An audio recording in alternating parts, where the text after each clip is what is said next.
저희가 오늘 읽은 시편 119편은 저희가 며칠 동안 보게 될 텐데 176절로 구성되어 있고요. 그런 176절 중에 네 절을 제외하고는 율법이라는 의미를 가진 그런 단어들이 매절 등장하게 됩니다. 원어상으로는 9가지 그런 단어로 그 율법이란 그 뜻을 가진 단어들이 이 176절 중에 4절을 제외하고 계속해서 등장하는데요. 이 단어들을 보면 율법, 증거, 판단, 규례, 율례, 말씀, 법도, 계명, 약속, 길, 도라고 되어 있는 그런 여호와의 하나님의 율법을 지칭하는 9가지 단어가 매 절마다 등장하고 있는 것을 보게 됩니다. 시편 119편 1절과 2절을 먼저 보시면 행위가 온전하여 여호와의 율법을 따라 행하는 자들은 복이 있으며 여호와의 증거들을 지키고 전심으로 여호와를 구하는 자는 복이 있도다. 마치 시편 1편 1절 2절을 기억나게 하죠. 복 있는 사람은 악인의 꾀를 따르지 아니하며 죄인들의 길에 서지 아니하며 오만한 자들의 자리에 앉지 아니하고 오직 여호와의 율법을 즐거워하여 그의 율법을 주야로 묵상하는 자도다. 복 있는 자는 여호와의 율법을 즐거워하고 또 매일 그 여호와의 율법을 묵상한다라고 말씀하고 있는데요. 오늘 시편 119편을 보니까 율법을 따라 행하는 자들이 복이 되고요. 또 여호와의 증거, 이것도 율법이죠. 여호와의 말씀을 지키고 전심으로 여호와를 구하는 자는 복이 있다라고 말씀하고 있는 것을 보게 됩니다. 흔히 우리가 율법, 하나님의 약속, 하나님의 규례라고 했을 때 이 모세 오경을 지칭합니다. 이제 그 토라라고 우리가 얘기하는 율법은요, 그 던지다, 가르치다, 혹은 지침, 지시 등을 뜻하는 단어에서 오게 되는데, 이 모세 오경에 나오는 그런 하나님의 말씀을 저희가 흔히 토라라고 해서 율법이라고 얘기하고요. 이 모세 오경에서 규례들, 율법들을 보면 613개가 나옵니다. 그 613개가 나오고 그 중에 248개는 하라, 어떤 긍정적인 명령을 하고 있다면, 이제 365개는 하지 말라라는 명령을 가지고 있는 것을 보게 됩니다. 그래서 613개의 그런 규례들과 명령들, 그것을 저희가 흔히 모세 오경에서 저희 볼 수 있는 하나님의 명령, 그래서 토라, 하나님의 규례, 하나님과의 약속, 하나님께서 우리에게 주신 삶의 지침, 명령, 혹은 약속이라고 번역되어지는 저희가 흔히 얘기하는 율법, 토라라는 것을 이제 모세 오경에서 보게 되고요. 248개, 365개. 그래서 유대인들이 기도할 때 이렇게 그 머리에 쓰고 어깨에다 걸치는 숄에 보시면 그런 수술들이나 이런 것들을 개수가 613개랍니다. 그래서 그런 상징적인 것들로 그런 율법, 그 모세 오경에 나오는 613개의 그런 율법들을, 규례들을 기억하고 지키는 그런 것들을 갖고 있게 되고요. 그래서 이제 그 유대인들은 이 613개를 다 외우고 있겠죠. 보통은 모세 오경을 보통 다 외우는 그런 일들을 하고 있고요. 그래서 하나님의 말씀에 아주 진심과 전심을 가지고 그 말씀을 따르는 그런 모습들을 보여주고 있는 것을 우리가 보게 됩니다. 우리가 율법 주의에 빠지면 안 되겠지만, 우리가 하나님의 말씀과 언약과 또 명령에 또 아멘으로 순종하시고 그 하나님의 말씀을 이제는 우리 돌비에 새겨주신 것이 아니라 우리 마음, 신비에 새겨주셨기 때문에 그 신비에 새겨진 하나님의 말씀을 존중하고, 또한 제사가 순종이 제사보다 낫다고 하셨기 때문에 순종으로 하나님께 영광 돌리시는 여러분 되시길 주님으로 축복합니다.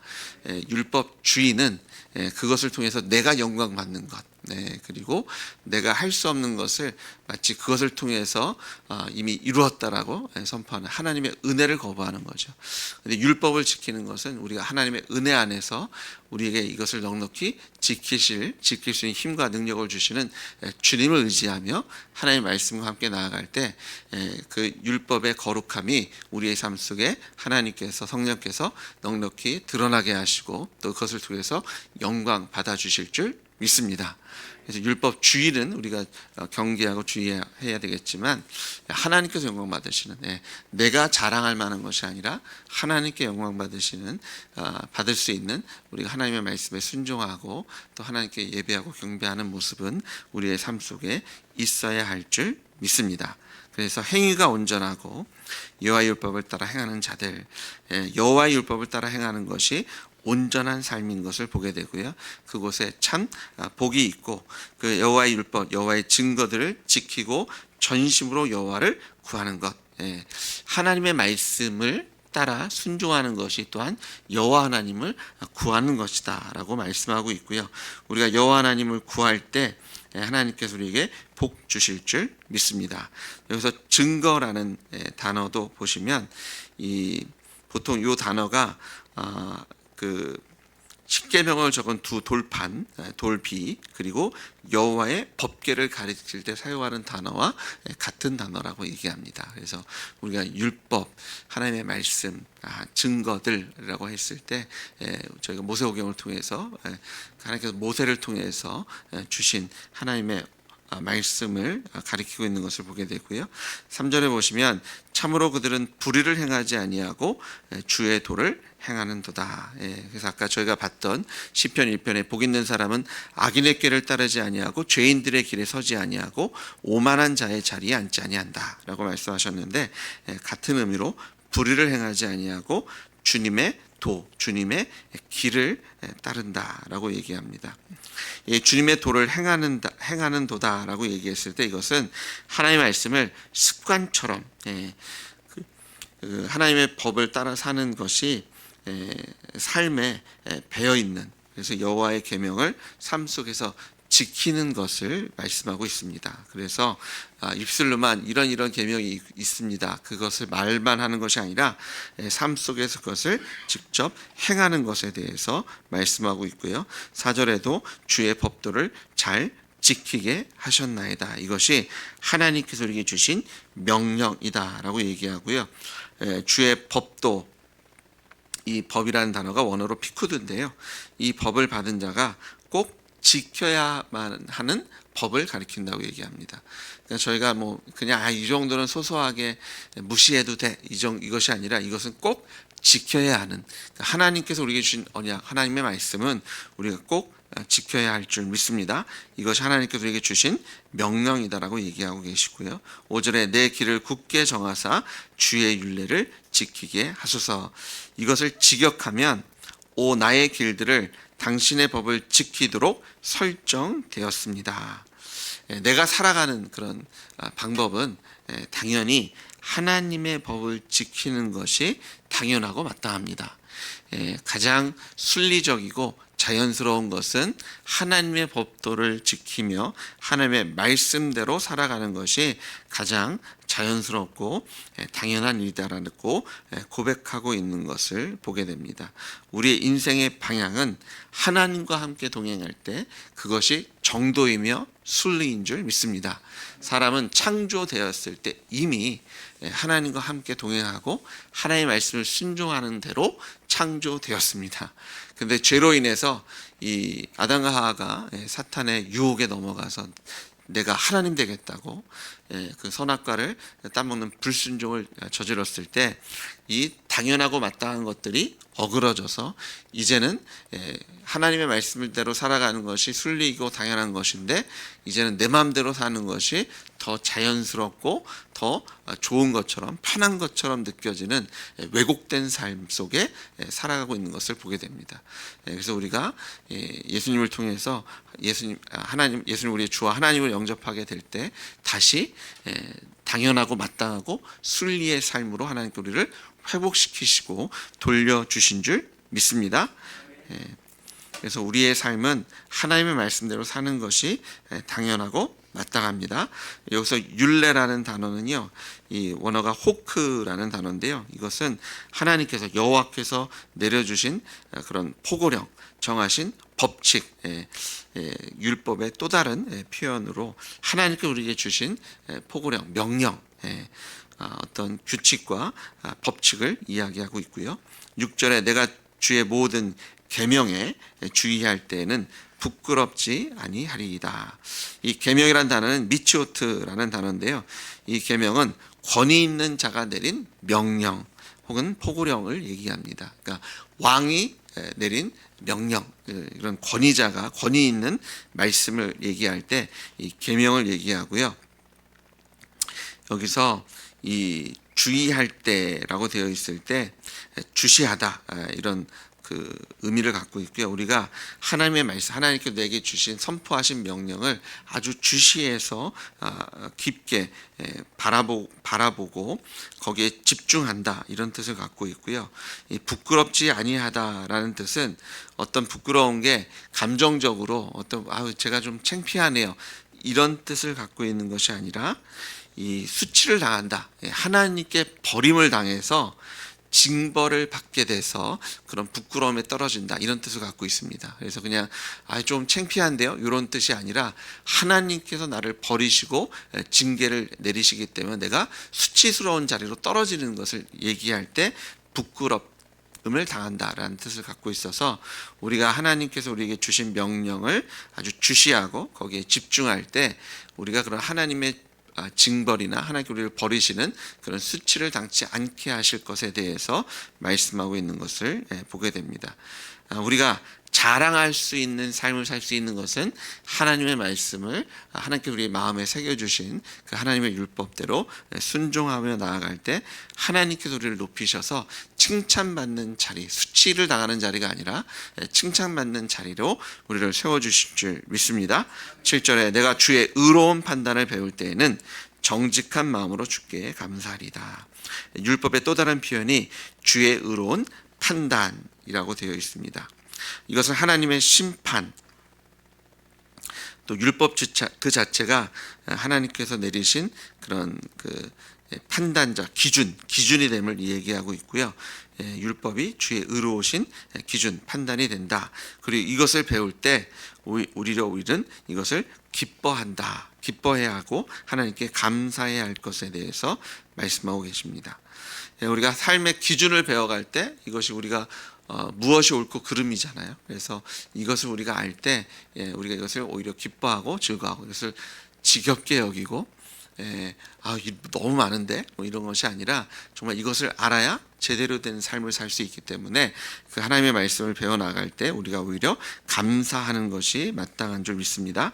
8절 내가 주의 율례들을 지키려니 나를 아주 버리지 마옵소서. 이 버리지 말라라는 단어, 하나님의 주님의 율례, 주님의 규례를 우리가 지킬 때 이 버리지 말라는 것은 그 심한 고통 중에 있을 때 사용하는 표현이다라고 얘기합니다. 그래서 현재 당하고 있는 고통의 상태에서 계속해서 나를 놔두지 마십시오. 나를 버리지 마십시오. 나를 혼자 두지 마십시오. 그래서 내가 주의 율례를 지키오니 나와 동행해 주십시오. 우리가 하나님의 말씀에 순종해 나갈 때 우리가 하나님과 곧 동행하게 되는 것을 믿습니다. 하나님께 우리를 버리시면 그것은 우리가 두려워해야 할 일입니다. 하나님께 우리가 함께 하시 않는다는 것은 그것 자체가 지옥입니다. 하나님께서 통치하고 다스리시고 공급하시지 않는 우리의 죄와 죄악 때문에 하나님께서 귀를 닫으시고 눈을 감으시고 고개를 돌리셔서 우리의 기도를 듣지 못하는 상태, 이것이 하나님께서 우리와 함께하지 않으실 때잖아요. 우리가 하나님께 버림받는 것처럼 어려운 일이 없고요. 그것이 곧 죄의 결과 사망이죠. 그래서 하나님의 율례를 지킬 때, 우리가 주님과 함께 동행할 때 하나님께서 우리를 수치를 당치 않게 하시고 우리가 항상 동행해 주실 줄 믿습니다. 9절에 보니까 청년이 무엇으로 그 행실을 깨끗하게 하리이까 주의 말씀만 지킬 따름이니이다. 우리가 거룩하게 될 수 있는 것은 하나님의 말씀을 지킬 때, 하나님의 말씀이 우리 마음에 새겨져서 그 순종하며 나아갈 때 하나님께서 우리를 거룩한 자리로 인도해 주시고요. 10절에 내가 전심으로 주를 찾았사오니 주의 계명에서 떠나지 말게 하소서.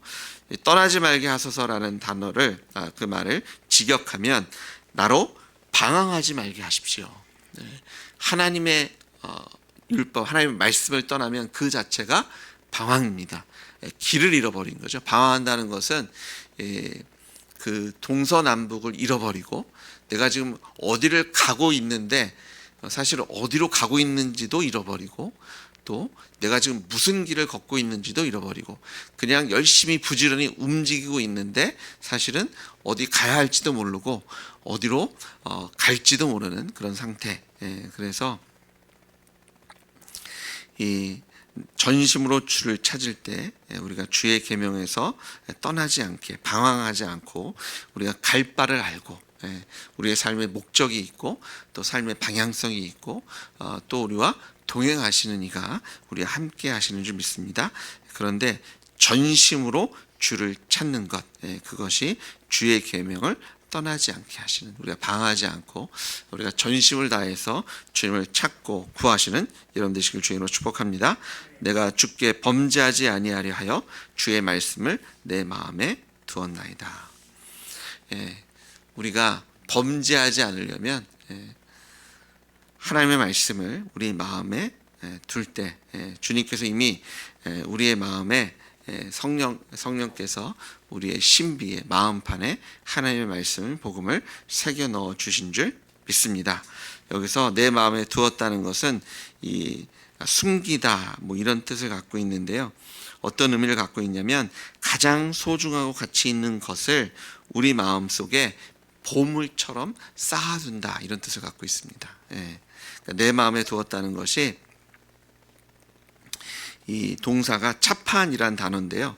아주 그냥 꽁꽁 숨기 너무 귀해서 누가 훔쳐갈까봐 이것을 아주 싸매어 놓고 소중하게 보관한다는 뜻을 갖고 있는 것이 차판이란 단어입니다. 그래서 내 마음에 두었다는 것이 그냥 뭐 창고를 열고 던져놔서 저기 어디에 있을 거예요 이것이 아니라 소중해서 너무너무 소중해서 아주 꽁꽁 감싸고 보호하고 지키고 있는 그런 뜻을 갖고 있는 게 마음에 두다 차판이란 단어입니다. 그래서 하나님의 말씀을 우리가 마음에 보석처럼 간직하고 있을 때 우리가 범죄하지 않을 수 있습니다. 우리 안에 죄의 습관이 있습니다. 고쳐지지 않는 그리고 계속해서 반복되어지는 그런 하나님께 대적하는 그런 죄와 죄악들의 모습들을 우리가 쓰러질 때가 있잖아요. 우리가 그것을 어떻게 이길 수 있을까? 훈련을 해야 될까? 아니면 어떤 사람에게 부탁을 해서 내가 그런 데 빠질 때마다 나를 때리거나 벌금을 매기거나 아니면 나를 도전할 수 있도록 해야 될까? 근데 성경은 뭐라고 말씀하시냐면 주의 말씀을 우리 마음에 아주 가장 가치 있는 그런 고귀한 가치를 하나님의 말씀에 두게 될 때 우리는 죄악에서 떠나게 될 줄 믿습니다. 우리의 마음을 하나님의 말씀으로 채우시면 이 마음이 유혹에 쓰러질 수가 없습니다. 그래서 우리 그리스도인의 삶을 마치 오뚜기와 같다라고 비유하기도 하잖아요. 쓰러질지언정 다시 일어나는. 그런데 오뚜기가 이 무게 중심이 무거울수록 잘 쓰러지지 않습니다. 그리고 쓰러져도 금방 일어납니다. 우리 마음에 하나님의 말씀으로 무게가 아주 잘 잡혀 있으면 잘 쓰러지지 않고요. 쓰러진 듯 하지만 오뚜기처럼 다시 벌떡 일어납니다. 그래서 우리의 마음에 이미 하나님께서 성령으로 말씀으로 충만하게 채워주셨는데 우리가 믿음으로 성령의 충만함을 누리실 때 하나님의 말씀에 우리가 순종의 자리에 서실 때 하나님께 어떤 유혹에도 넉넉히 이기게 하실 줄 믿습니다. 그래서 찬송 받으실 주 여호와여 주의 율례들을 내게 가르치소서. 하나님께서 우리에게 하나님의 말씀을 가르치시고 또 우리로 우리가 주의 말씀으로 우리의 마음을 채워 넣을 때 우리의 입술에 찬송이 끊이지 않게 하실 줄 믿습니다. 하나님은 경배받기, 예배받기에 합당한 분인 줄 믿습니다. 그 이유가 하나님께서 우리 마음을 충만하게 채우실 때 그 세상 그 어떤 것도 우리를 쓰러뜨릴 수도 없고요, 우리를 사망으로 유혹하거나 우리를 위협할 수 없는 줄 믿으십시오. 말씀으로 여러분의 마음을 채우실 때, 말씀이 우리 마음에 채워질 때, 충만해지실 때 우리의 입술은 찬양과 경배로 또한 채워질 줄 믿습니다. 13절 주의 입의 모든 규례들을 나의 입술에 선포하였으며, 이 선포하다는 것은요, 계산하다, 반복하다, 낭송하다, 선포하다 이런 뜻을 갖고 있는데요. 이것은 이 반복적으로 고백하고 우리의 마음 속에 깊이 간직하다 이런 뜻을 갖고 있습니다. 그래서 입술로 선포하는 것이 계속해서 반복적으로 선포하면서 우리의 마음에 하나님의 규례들, 율법을 새겨나가는 것을 이야기합니다. 주의 입의 모든 규례들을 나의 입술로 선포하였으니, 하나님의 입술에서 나오는 그 하나님의 말씀을 나의 입술로 선포합니다. 하나님의 마음을 나의 마음으로 삼습니다. 이런 고백이고요. 14절에 내가 모든 재물을 즐거워함 같이 주의 증거들의 도를 즐거워하나이다. 증거들의 도, 이것도 율법을 얘기하고요. 내가 재물을 즐거워하는 것 같이 어쩌면 그것보다 더 하나님의 말씀을 즐거워합니다 라고 고백하고, 15절에 내가 주의 법도들을 작은 소리로 읊조리며 주의 길들을 주의하고, 이 개역 성경에서는 이것을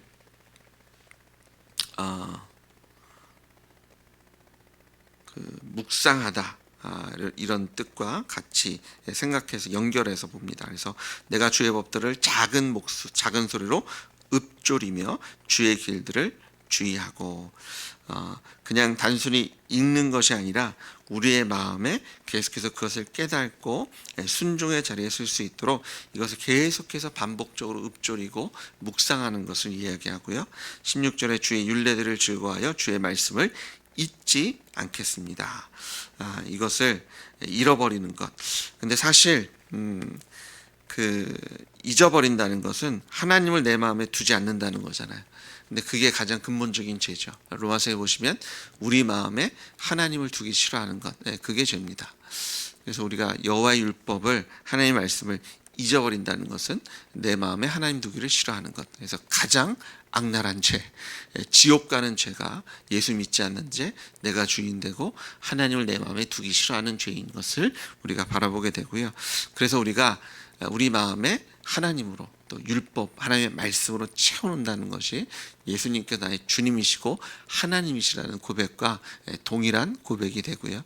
예수님께서 내 안에 계시다는 것이 성령께서 우리 마음판에 하나님의 율법, 하나님의 복음을 새겨 넣어 주셨고, 이제 성령 하나님께서 우리를 기억나게 하시고, 또 그것 주님의 말씀에 아멘하게 하는 그런 우리를 도우시는 성령께서 우리와 함께 하시기 때문에 이제는 하나님의 말씀을 순종할 수 있는 자가 여러분과 저가 된 줄 믿습니다. 예수님 믿기 전에는 사실 하나님의 말씀대로 사는 것이 거의 불가능합니다.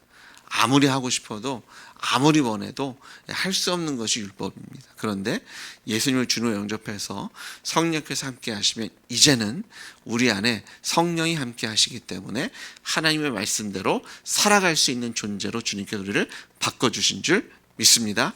참된 복과 참된 축복은 하나님의 말씀 안에 있는 줄 믿습니다.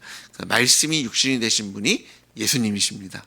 예수로 충만하고 하나님의 말씀, 언약, 율법으로 충만하시고 성령으로 충만하신 여러분 되실 주님으로 축복하고요.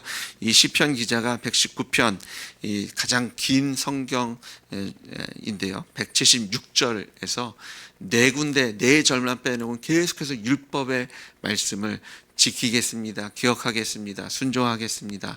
라고 계속 반복적으로 고백하는 것은 그만큼 하나님의 말씀에 우리의 삶의 그 질과 복이 달려있는 줄 믿으시는 여러분 되시길 주님으로 축복합니다.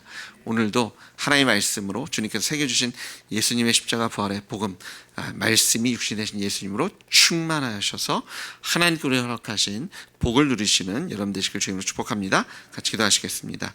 아버지 하나님 감사합니다.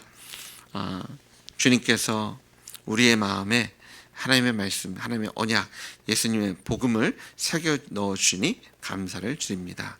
이제 순종이 제사보다 낫다고 하셨사오니 이제는 성령님 의지하여 내 안에 살아계신 주님 붙잡고 하나님의 말씀, 가장 자연스럽고 마땅한 주의 말씀에 순종하는 거룩한 삶을 살아가겠습니다. 주님 우리를 가르쳐 주시니 감사하고 또 주의 말씀 우리 마음에 새겨 넣어 주셨으니 감사합니다. 이제는 주님으로 충만하여서 세상의 어떤 유혹도 위협도 아버지 하나님 우리를 쓰러뜨리거나 넘어뜨릴 수 없음을 주님 앞에 선포하고 고백하오니 오늘도 넉넉히 이기게 하여 주시옵소서. 말씀으로 성령으로 예수님으로 충만하게 채워주실 줄 믿으며 예수님의 이름으로 기도드렸습니다. 아멘. 나라 민족을 위해서